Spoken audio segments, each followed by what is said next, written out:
High NEET aspirants, আমি Debashree MBBS guidance থেকে বলছি। অনেকেরই ধারণা এমবিবিএস পড়তে গেলে হয়তো অনেক টাকা লাগে। কথাটা কি পুরোপুরি ঠিক? হয়তো না। দেখো, খরচ কত হবে সেটা তো ডিপেন্ড করবে তোমার স্কোর আর র্যাঙ্কের ওপর, কিন্তু তার থেকেও একটা ইম্পর্টেন্ট জিনিস রয়েছে, যেটা হচ্ছে চয়েস ফিলিং স্ট্র্যাটেজি।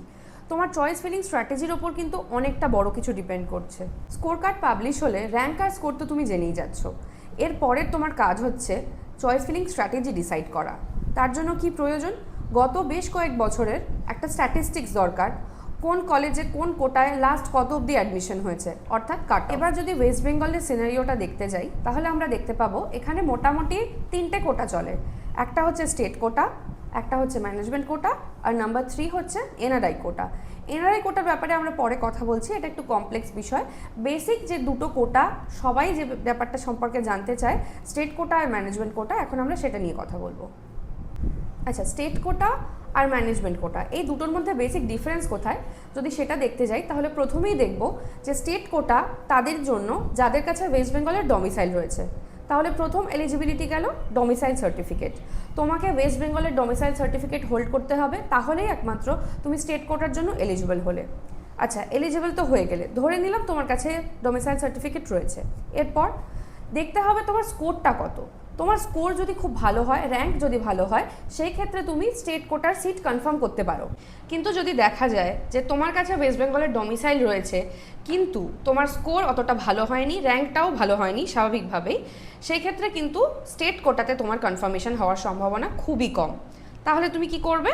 তোমাকে ম্যানেজমেন্ট কোটায় সিট নিতে হবে। ম্যানেজমেন্ট কোটা কি? ম্যানেজমেন্ট কোটা হচ্ছে তাদের জন্য যারা পুরো ইন্ডিয়া থেকে বিলং করে, যাদের জন্য ডোমিসাইলটা ইম্পর্টেন্ট না।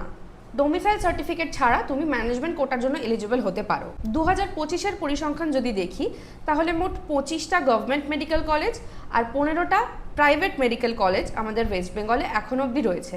2026-এর সিনারিও কী হবে সেটা ডিপেন্ড করবে কাউন্সেলিং শুরু হওয়ার পর WBMCC থেকে কি নোটিশ পাবলিশ হচ্ছে, এবং নতুন যদি কোনো কলেজ পারমিশন পায় সেক্ষেত্রে সিট আপগ্রেড হবে, সিট বাড়বে। আদারওয়াইজ 2025-এর যা পরিসংখ্যান ছিল সিটের, সেই অনুযায়ী চয়েস ফিলিং চলবে।